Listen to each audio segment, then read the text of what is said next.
मैं अपने दुर्योधन के साथ खड़ा हूँ माधव, वो मेरा मित्र है, मेरे पास जो कुछ है वो उसी का दिया हुआ है। कृष्ण मुस्कुराए, सुनते रहे, बीच में नहीं बोले, डिस्टर्ब नहीं किया, सिर्फ सुनते रहे, सुनते गए। श्री कृष्ण ने कहा हो गया? बोले जी। बोले सुनो, इतनी सी विपत्तियों में तुम अधर्म का साथ देने के लिए तैयार हो गए? सुनो, मैं तुम्हें अपनी विपत्तियां सुनाता हूँ और सुन लो। कृष्ण के चाहने वालों, थोड़ी थोड़ी बात पर माला छोड़ के भाग जाने वालों, इच्छा पूरी न होने पर मंदिर न जाने की कसम खाने वालों, सुन लो ध्यान से। श्री कृष्ण बोले कर्ण, तुमने तो ये सब जन्म के बाद सहा, जरा मेरे जीवन की भी कहानी सुनो। मेरे जीवन में तो विपत्तियां मेरे जन्म से पहले ही बाहर खड़ी थी। मेरा जन्म भी नहीं हुआ था, उससे पहले मेरी मौत मेरी प्रतीक्षा कर रही थी। मेरी मौत मेरी प्रतीक्षा कर रही थी मेरे जन्म से पहले। मेरे जन्म से पहले मेरे जितने भी भाई हुए उन सबको मार दिया गया था, किसी और के हाथों से नहीं, मेरे मामा के हाथों से मार दिया गया था मेरे जन्म से पहले। क्या कहोगे कर्ण उस बात को? जिस दिन मेरा जन्म हुआ उसी रात को मुझे जन्म देने वाली माँ अपने पिता का त्याग करना पड़ा था। उसी दिन त्याग करना पड़ा मुझे, जिस दिन मेरा जन्म हुआ। थोड़ा सा बड़ा हुआ, मुझे विष पिलाने के लिए पूतना पहुंच गई। आग में जलाने की कोशिश की गई, मुझे आग में जलाने की कोशिश, बार बार अनेकों राक्षसों के द्वारा मुझे मरवाने की कोशिश की गई। तुम्हारा बचपन तो शस्त्र विद्या में सीखा, तुम्हारा बचपन शस्त्र विद्या सीखते हुए निकला, लेकिन मेरा पूरा बचपन गौवे चराते हुए बीता। तुम्हें प्राप्त हुई शस्त्र विद्या, मेरी तो गुरुकुलम की विद्या ही 16 वर्ष की अवस्था में प्रारंभ हुई है। जन्म देने वाली माँ को छोड़ दिया कब? जन्म लेते ही। और फिर 11 वर्ष बाद उस माँ को भी छोड़ना पड़ा जिस माँ ने मुझे पाल पोस के इतना बड़ा किया। अपनी प्यारी गोपियों को छोड़ के आना पड़ा, अपने प्यारे ग्वाल बालों को छोड़ के आना पड़ा, अपने मैया बाबा को छोड़ के आना पड़ा। इतना ही नहीं है, मथुरा आने पर भी जरासंध ने एक बार नहीं 17 बार मेरे ऊपर चढ़ाई की। अपने लोगों की रक्षा करने के लिए मुझे अपना शहर छोड़ के जाना पड़ा, अपना नगर छोड़ के जाना पड़ा। और द्वारका में भी रहते हुए अनेकों कष्ट सहे, बार बार लड़ाइयां लड़नी पड़ी।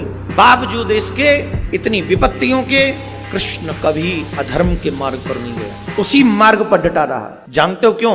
कितनी भी कठिन परिस्थितियां क्यों ना हो, कोई भी कठिन परिस्थिति तुम्हें अधर्म के मार्ग पर जाने के लिए परमिशन नहीं देती, आज्ञा नहीं देती है, कदापि नहीं देती। अगर मार्ग में सिर्फ कांटे ही कांटे हों, माना मार्ग में कांटे ही कांटे हैं, लेकिन मार्ग छोड़ के भागने से तो बढ़िया है अपना हर एक कदम सोच समझ के रखो कि तुम्हें अगला कदम कहां सुरक्षा प्रदान कर सकता है। एक एक कदम स्टेप बाय स्टेप रखो। किसी भी स्थिति में, कोई भी कठिन परिस्थिति तुम्हें अधर्म के मार्ग पर चलने की आज्ञा नहीं देती, बिल्कुल भी नहीं देती। और जो ऐसा मानते हैं उन्हें कठिन परिस्थितियों का माना रास्ता कांटों से भरा है, पर अगला कदम तुम सोच के रखो, ये थोड़ी ना मना है। चुनौतियां, दुख, मुसीबत, परेशानियों से घबराकर जो व्यक्ति कुमार्ग पर चला जाता है वो एक जन्म नहीं अनेकों जन्मों को बर्बाद कर लेता है।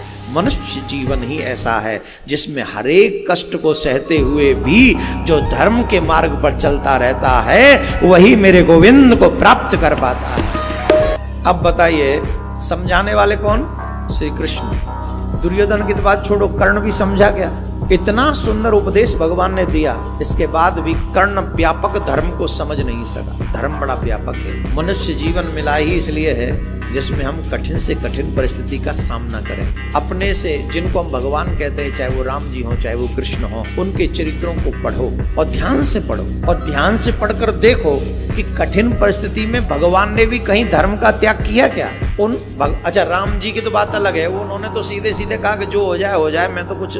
कृष्ण जी की बात अलग है। कृष्ण जी कहते हैं मैं झूठ भी बोलूंगा तो धर्म की रक्षा के लिए, मैं चोरी भी करूंगा तो धर्म की रक्षा के लिए, मैं रण छोड़ भी नाम रखवाऊंगा तो धर्म की रक्षा के लिए, मैं युद्ध भी नहीं लड़ूंगा तो धर्म की रक्षा के लिए, और बिना लड़े भी युद्ध जितवा दूंगा तो भी धर्म की रक्षा के लिए। यदा यदा धर्मस्य ग्लानिर्भवति भारतः अभ्युत्थानम् अधर्मस्य तदात्मानं सृजाम्यहम् परित्राणाय साधूनां विनाशाय च दुष्कृतां धर्म संस्थापनार्थाय संभवामि युगे। युग युगांतर तक मैं आता हूं, इसलिए सिर्फ धर्म की रक्षा। कर्ण बनने की कोशिश मत करना, बनना हो तो कृष्ण का अर्जुन बनने की कोशिश करना। कर्ण में और अर्जुन में अंतर है। बलवान तो कर्ण भी बहुत है और मैं अगर ये अतिशयोक्ति नहीं होगी, क्षमा करे भगवान, शायद अर्जुन से ज्यादा कर्ण बलवान है, परंतु एक कमी है, निज स्वार्थ की खातिर वो अधर्म के साथ खड़ा हो गया।